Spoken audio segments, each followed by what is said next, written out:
I have this estranged stepsister. She doesn't really belong in my life anymore because she's made every single person in my family feel nothing more than toxic, especially my father, who, by the way, just passed away. And then all of a sudden, guess who shows up? Hello everyone, how are you guys? I'm absolutely not okay. My life is a chaotic mess right now, and I feel like my head is about to burst with the amount of craziness I'm recently surrounded with. Basically, my estranged, selfish, mean, and annoying stepsister is back and she's demanding money. Now, you may be wondering why I'm using such harsh words to describe my stepsister. Well, words I might not have even used to define my greatest enemy. Well, let me tell you. Before I go straight into the main story, I need to give you guys a bit of a background check, so you're not lost about what's happening and why it's happening. When I was 3 years old, my bio father left my mom and me, and he never came back. I don't remember much about him, but I know I've never got to say goodbye to him. That's beside the point though. Pretty much my entire childhood, all throughout elementary school, I did not have a father. Everyone has always made fun of me for having a single mother, but I didn't care. As long as my mom was happy, there was nothing else that mattered to me. However, in the first year of middle school, I came to find out that the reason my mom was so happy for the past year wasn't because of something, rather it was because of someone. My mom had been recently dating someone behind my back. Obviously, like most kids my age, I wasn't happy at the fact that she hid something like this from me for an entire year. But when she explained how she wanted to protect the family dynamic and not just bring some random guy that she wasn't sure about, I understood where she was coming from. Well, I knew this guy, Henry, was making my mom really happy. There was no doubt that she had been glowing with happiness during the past year, which is why I accepted her decision when she wanted to involve him in our lives. Soon enough, almost 7 months after Henry was introduced to me, he and my mom got married. I still remember the day very vividly. It was the first time I ever met Vivian, my stepsister. She seemed very disinterested in the entire wedding, like she could not wait to get out of here. However, I soon realized that the expression on her face was not disinterested. It was pure hatred. She didn't try to hide her discomfort at having us over at her house. Technically, it was our house at the time as well, and my mom and I moved in a week after they got married. We had some loose ends that we needed to take care of, and once that was done, we moved in. However, what we got was far less than what can be classified as a warm welcome. Obviously, Henry gave us a very nice welcome. He loved my mom after all, and there was no doubt about the fact that he was absolutely whipped for my mother. I could see it in his eyes when he talked about her or even looked at her. The problem was Vivian. This girl was absolutely insane with her hate for her. I mean, I'm not even sure why she hated us so much, but I'm assuming it's because my mother just replaced her mom or something like that. However, none of that was my fault, nor was it my mother's fault. Her parents split up for whatever reason, but there's no way it's because of my mom. Henry and mom did not even meet until years after Vivian's parents split up.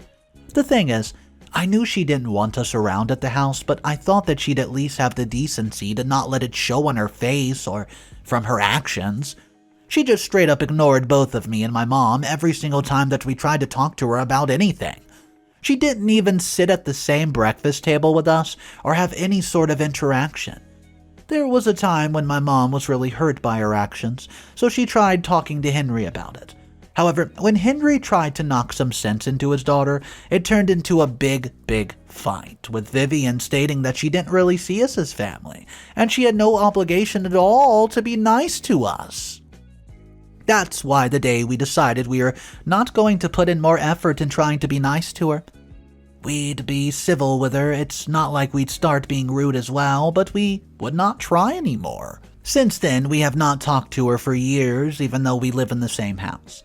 I've never had a relationship with her like normal sisters or even stepsisters do. I've always hoped that I would, especially when I got to know that Henry had a daughter who was close to my age. I was so excited to finally have a family, but it all went down the drain. But what really caused our relationship to go astray was when my mom got sick a few years ago, and she ruined her chances of getting better. We weren't really rich, but we lived comfortably.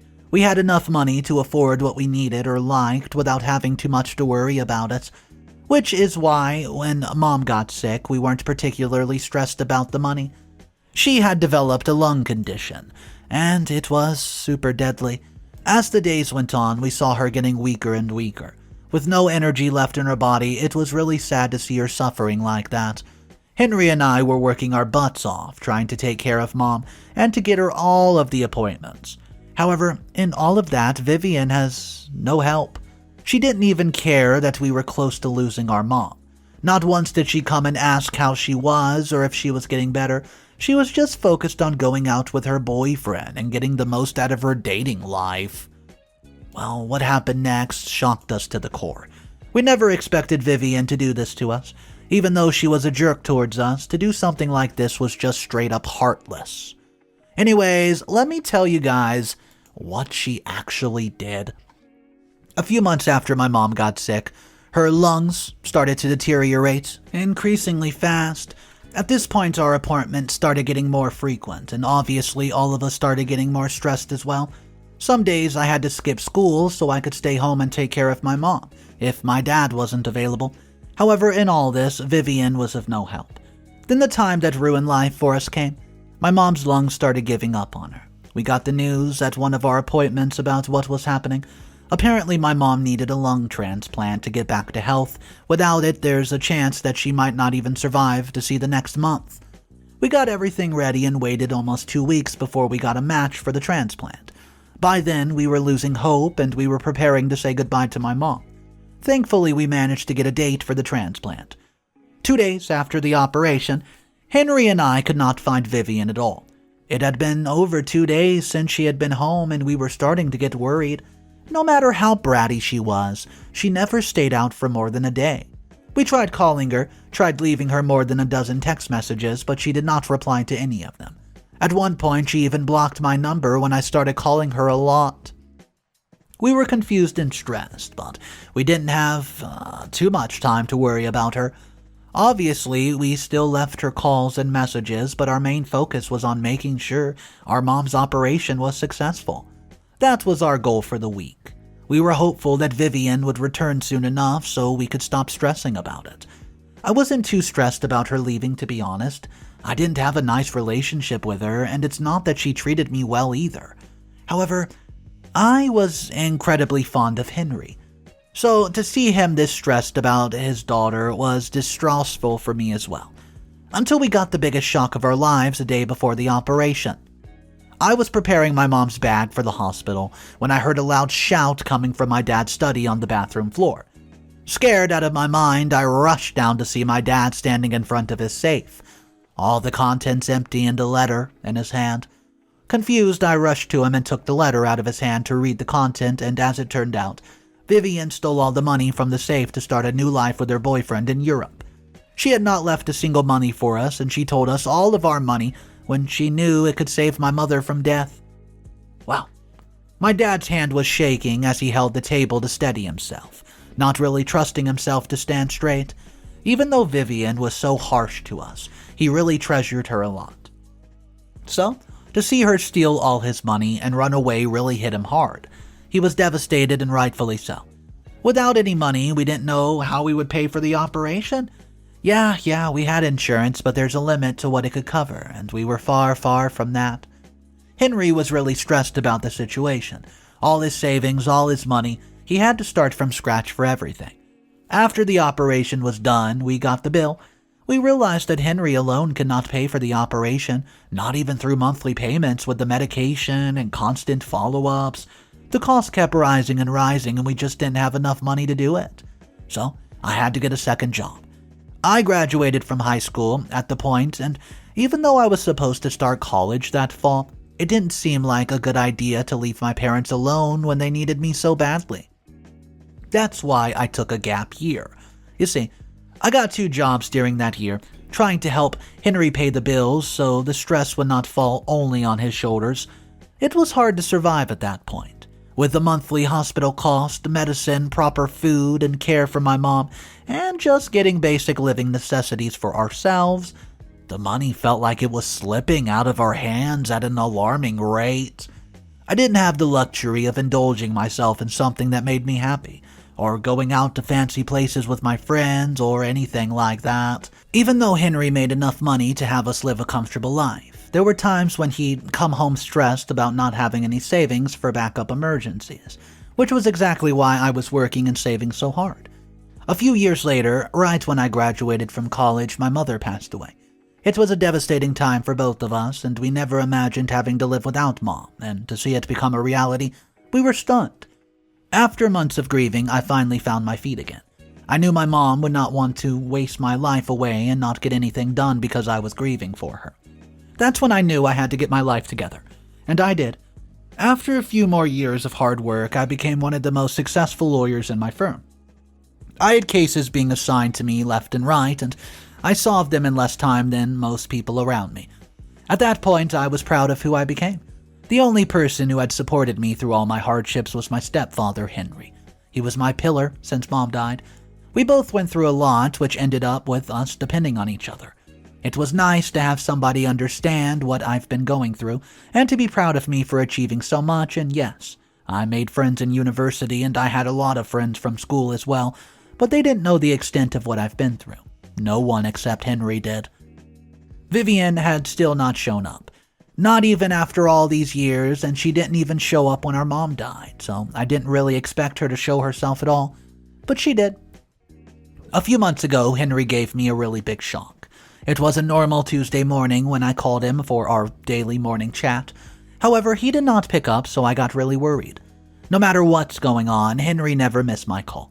I had a free day and I lived in the city, so I went on to check on him, only to find him in his bed, not breathing, not moving, just super still. My stepfather was dead. Shaking, I called an ambulance and got myself prepared to arrange his funeral and everything I needed. He wanted to be buried next to my mom according to his will, and as the safekeeper and the executor, I made sure to fulfill all his wishes. It's been a few months since then, and I've started to get my life back on track after all that, but Vivian showing up just caused it to go into a frenzy. She showed up a week ago around 8 in the morning, right when I was about to leave for work, and I don't know how she got my number or how she found my address. I didn't bother asking. I was too angry at the fact that the first thing she asked was, when she saw me, "So, how much inheritance do I get?" With a big grin on her face.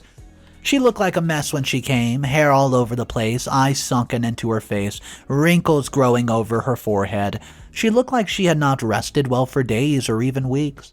I could not believe the audacity that she'd shown up after everything she's done and asked for inheritance. It's not like Henry left her anything either. He left everything under my name because Vivian abandoned the whole family when we needed her the most. So I put up a fake smile on my face before saying absolutely nothing and slammed the door in her face. I think I did the right thing to keep her in her place, but I know how stubborn she is. It's been a week, but there's no way that she's going to let it go now. I know she's going to come back and pick a fight with me, but honestly, I'm not scared of her. I'm just anticipating what new antics she comes up with this time. Update number 1. Just like I predicted, Vivian did come back. I was coming back from work when I got a call from an unknown number. I usually hesitate picking up because most of the time they're just a scam caller trying to get money. However, because Vivian had just come to see me the day before yesterday, I knew this was her. With a sigh of bubbles of annoyance rising up in me, I picked up the call and asked her what she wanted. Again, as expected, she wanted me to hand over some money and Dad's house to her. At that point, I realized that maybe she didn't know what was actually in the will. However, the second I had the thought, another thought passed by stating that she didn't really deserve to know. Why should she? When she let us struggle because of her selfish desires. Either way, I told her that she doesn't have any inheritance and that Dad did not leave her anything, leading to a fit of anger that she tried to convey through the phone. When we were kids, maybe her fits of rage would have scared me into giving her whatever she wanted, but not now. Not when I know I have an advantage over her. Looking at her state, I could easily tell that she was struggling and needed money more than anything. However, that wasn't any of my concern if she had not let my mom die. Maybe I'd reconsider my decision. I hung up the call and just angrily stomped all the way out of my apartment, only to find Vivian leaning against my apartment door, tapping her feet like she could not wait for me to get home. As soon as she saw me, a wicked grin turned up on her face, making me feel that uncomfortable feeling bubble up inside me again. I knew there was simply no way she was going to let this go, and since she knew my address now, she'd hunt me down to get money.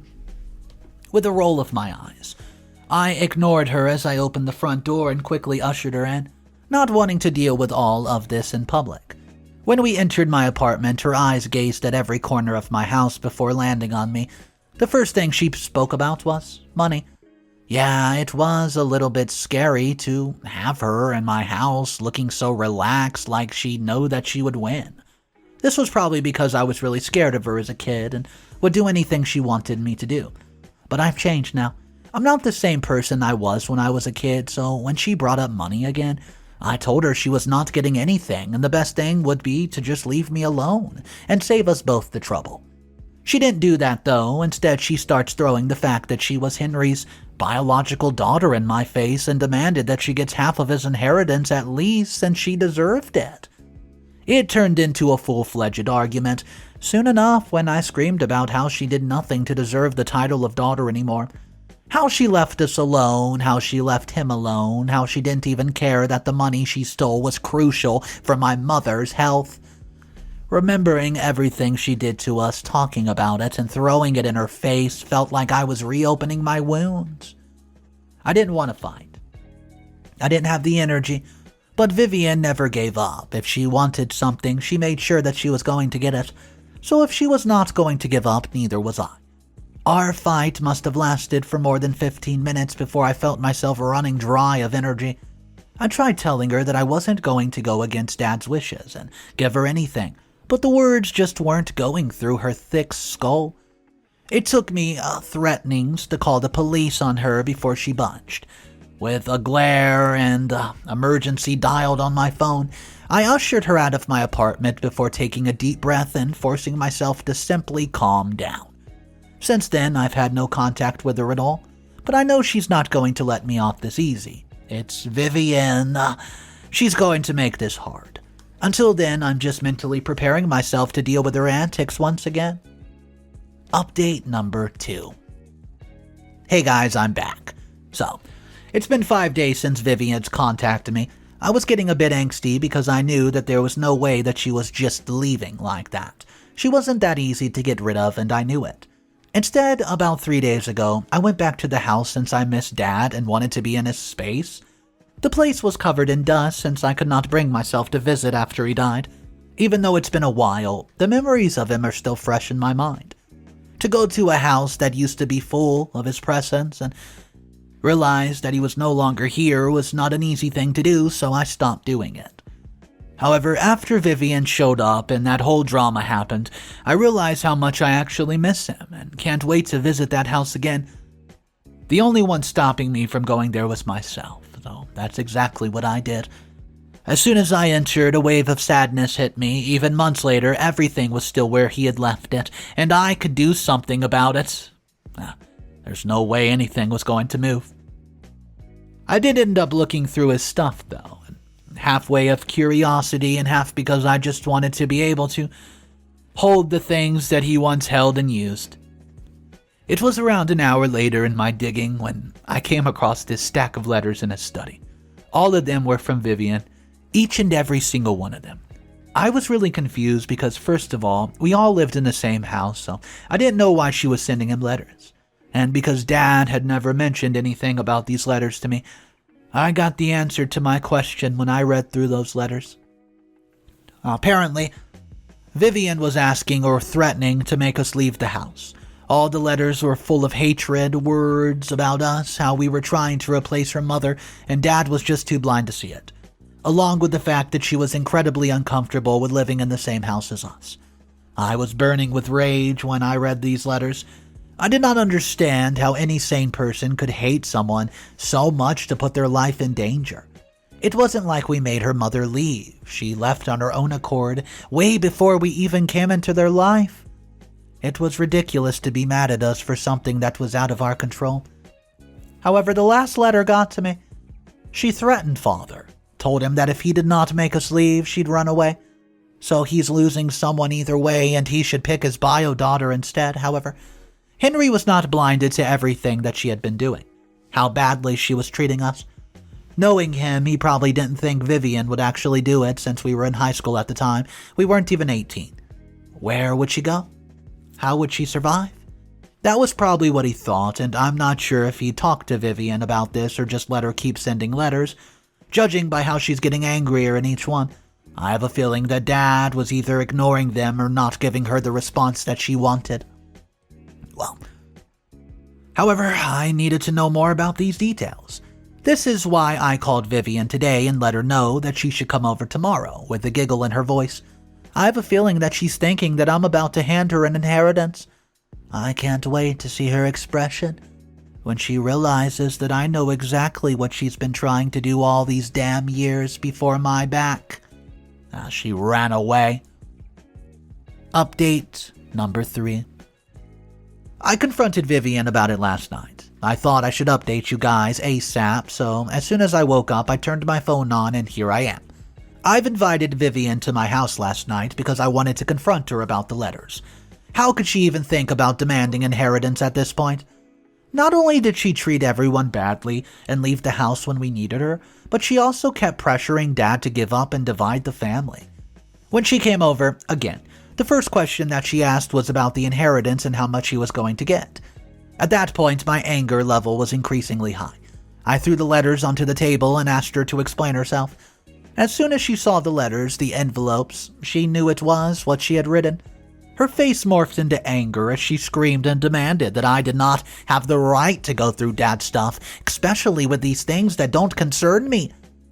That's when it turned into a big fight because there's no way I was going to let her give me crap about this, not when I've been the daughter and she's been living off her best life and stealing all our money. I was sick and tired of us not having a proper conversation. Every time we tried to talk, it turned into a fight where we would both be screaming our heads off. I tried settling it nicely this time, and explained that even if I wanted to, which I don't, I can't give her any inheritance because that's not what is written in the will. I can't go against it because it's illegal. Apparently, the word legal was some sort of trigger for her, because as soon as she heard it, she went off to another fit of anger. She started telling me if I wanted to bring the law into this, then she would do the same. Told me that she would sue me for withholding inheritance from a man's bio daughter. She seemed very serious about doing so as well. For some reason, she kept boasting about the fact that she has a lawyer friend, and she can take absolutely everything. I talked to my lawyer as soon as she left the house, and I told him everything that happened and everything that Vivian threatened me for. I was stressed about the whole thing, until my lawyer told me that there's no way that she was going to win the case because she has literally no legitimate case. Even a legal document, which was the will, was against her.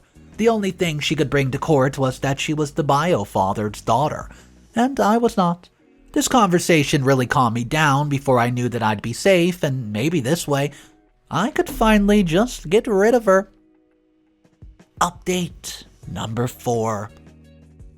So, a week after the fight with Vivian, she sent me a court order telling me she sued me for withholding inheritance. As soon as I got that, I set up a meeting with my lawyer and decided to counterattack her by giving all the evidence about her running away, her threatening Dad, everything. The court date was 2 days ago, and that week before that, I was stressed out of my mind. Even though my gut told me there's no way Vivian was ever going to win this, I didn't want to disappoint Father and have Vivian own things that he owned. Not when she did not cherish them when he was alive. The day before the hearing, I got a text message from Vivian. All it said was, "You're going down." What she didn't know was that I've collected all the nasty text messages that she sent me as a child, along with hundreds of messages I've sent her when she ran away, how I was begging her to save my mom's life. Even though we managed to get through it, things would have been much easier if she had never taken the money and left us with nothing for the operation. The hearing went pretty smoothly, in my opinion. Vivian could only bring up the point that she was the bio daughter, and me and Mom came into our lives to steal everything from Vivian and leave her all on her own. That's when my lawyer brought up all the evidence that was gathered about us. showing exactly what kind of person she was when we were kids and even now. The messages she sent me telling me I have no right over the inheritance and everything nasty she had told me over the past month. Obviously, just like we predicted, we ended up winning the case and Vivian had to face the consequences. She was given nothing and told that she had no right over any of the inheritance, since the circumstances showed that our dad made a lucid and well-thought decision based on her behavior and actions. It brought me so much satisfaction to see her face crumple as she realized that there's no way she was going to win against me now. It just wasn't possible. A few days later, when I was ready to pop back into a normal life, she showed up again. She was asking for money and if I had any I could give her. Apparently, the guy she had left with dumped her, not even a year later, and used up all the money for his personal gain. So she was left with nothing and started out with minimum wage jobs to keep herself alive, since she didn't even have a high school diploma.